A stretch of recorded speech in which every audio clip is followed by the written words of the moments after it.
Ongera ya nini ya kufungwa? Asante. Leo unaonekana kama mlizidiwa kidogo King. Ndio kaida ya mchezo kwa sababu kuna kushinda na kufungwa na kudraw. Leo kweli tulizidiwa. Inaonekana kabisa maandalizi yanakuwa mazuri kwa upande wenu kesho. Unaweza wakawa umejiandaa unapotakiwa kujiandaa, lakini wengine wakakuzidi kimchezo kwa sababu mchezo wa mpira una mistakes. Wanapotokea mistakes hata kama umejiandaa vipi unafungwa, unaweza ukashinda. Ndio kilichotokea.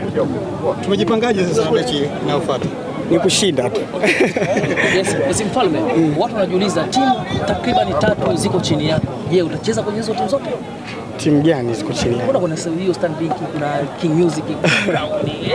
Mfalme. Stanbic ni washirika kama washirika wengine. Kings Music pia ni lebo yangu, lakini sichezei Kings Music. Mimi na vijana wangu wako Kings. Mimi siko Kings. Mimi nimeingiza timu yangu ya Crown Media na kama mlivyoona matokeo ndo haya. Kwa hivyo mimi nimeingiza timu hii moja. Nadhani mlizidiwa wapi leo? Kimchezo tu, ni mchezo kama nilivyosema mwanzo, mistakes zimetokea. Golikipa kama mlivyoona. Lakini in general ndio tuweze kuwapongeza Kombolela, wamecheza vizuri. Wamekuwa very compact. Moja ya nafasi ambayo tuliiona pale King, ulionekana umedondoka kabisa, ilikuwa ni penalty. Watu wengi walikuwa wanalaumu hujuma.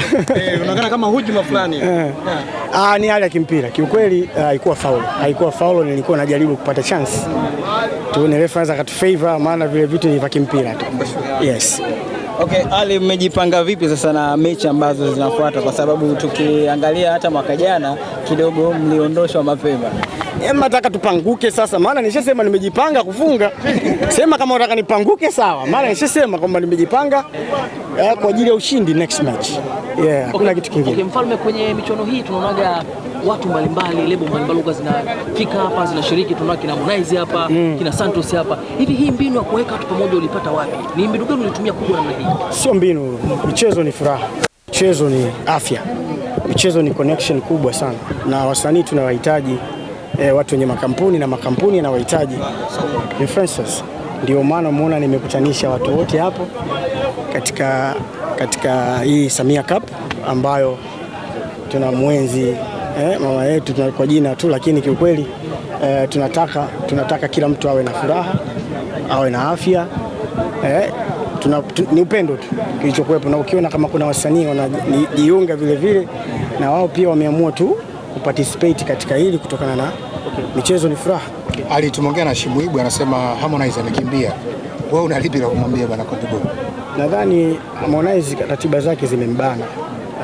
Na project moja anaifanya, anashuti, muda wa kuweza kuarrange timu nadhani amekosa.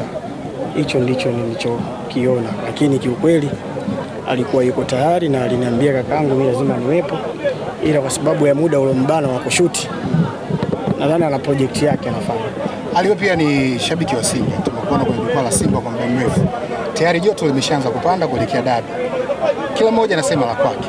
Nataka kusikia wewe kama shabiki, lakini pia msanii ambaye huo ukiperform pale, unalipa kusema kuelekea huko. Mimi nawatakia ushindi Simba. Nawatakia ushindi. Najua timu ipo, timu wanayo. Mchezo ni kuwaiana tu. Mistakes tu ukiwa umezidhibiti katika mechi na unakuwa na uko focus na game, basi unaweza kupata matokeo mazuri. Kwa hiyo unaamini ushindi huko? Naamini na nawatakia ushindi Simba. Ila imani kwamba upo unataka kusema kama una imani ya ushindi, ila unawatakia tu ushindi. Unataka nitabiri au? Unataka nitabiri? Mimi sio mtabiri, ila nawatakia ushindi Simba. Dakika moja. Kuna swali lingine?